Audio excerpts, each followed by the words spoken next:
As you can see, this is Zorin OS 12, and I've installed Synaptic Package Manager, and I used it to install Unetbootin, which then failed to run. It sort of started, but it just got a blank looking box on the screen, which led me to this page here,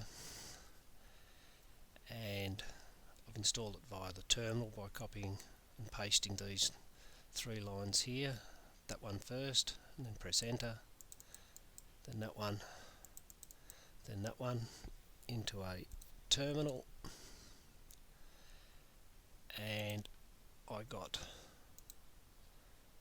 a much better result.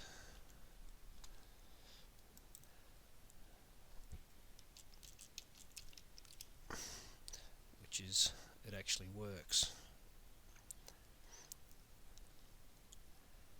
And I haven't used it yet. I'm about to do that. I'm going to make another tutorial on using this, but that was my experience. I did it on a couple of different computers, and all this was just, you couldn't see any of these fields here. There was nothing to click into or to see or do. So that's how I installed Unetbootin on OS 12 Ultimate in this case.